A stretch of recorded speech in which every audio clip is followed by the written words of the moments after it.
Now we are almost ready to start sewing. Now, if you are sewing by machine, the first thing you'll want to do is insert a new needle. The second thing I want to show you is the stitch length.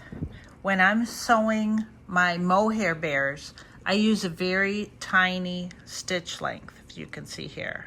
It's not exact, but that's about how tiny I make the stitches. When you are sewing with real fur, you cannot go that tiny because the needle will just perforate the leather and it'll tear apart, just like tearing a page out of a notebook. So when I sew with real leather, with real fur, which is leather, I use a larger stitch. The other difference is when I sew mohair bears, I will stitch each seam twice. With real fur bears, I will only stitch each seam once for the same reason. You don't want to perforate the leather. Now the next thing I'm going to do is I've got a scrap of fur from the actual coat that I used, and I want to test out some stitching on here. I'm just going to stitch a little bit, probably not even this whole line.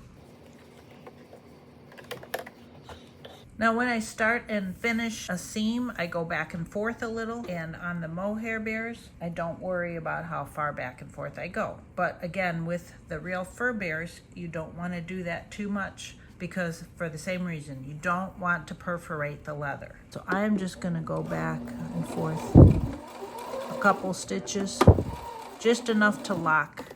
And now I'm gonna pull this a little here.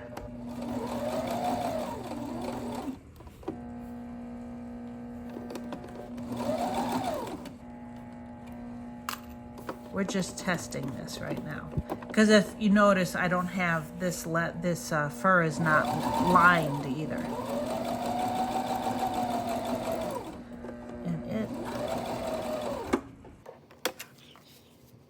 Now, even though the stitch I had it set for was large like this one, it's not as large when I'm on the fur.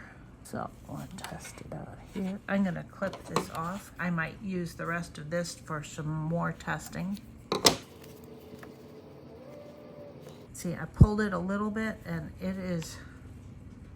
it tore right there, see?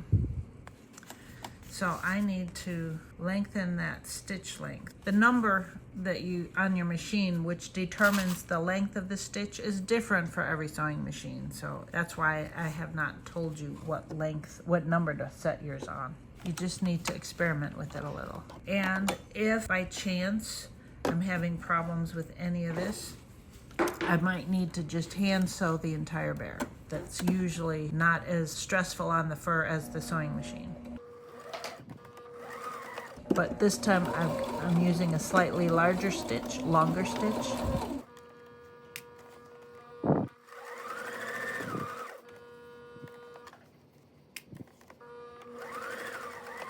And my machine is having a hard time pushing it through, so I'm just using my hand to ease it forward. I'm not pulling it much. I'm just trying to help it go a little. And now I'm going to go backwards just a hair, forwards to lock the stitch. Okay, now let's test that out. Okay, that is now this one.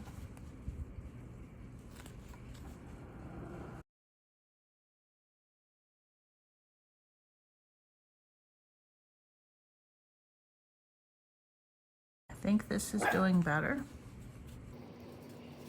It's still holding together fairly well, and it's a slightly larger stitch, so that seems to be doing. I think I'm going to try just a little longer stitch. Okay, I'm going to make this stitch a little longer again.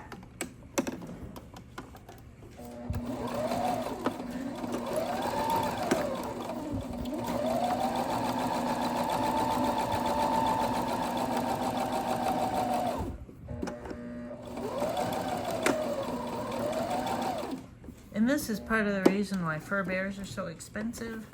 because I might be able to use my sewing machine, but there's a possibility I have to sew it by hand, and that takes a lot longer. I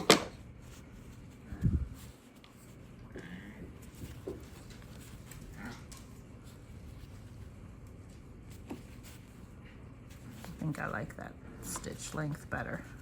It's still secure because I'm tugging it and it's not pulling apart, as you can see here, but it's a little bit larger stitch, which means less chance of perforating. So now I'm ready to actually sew on the actual bear.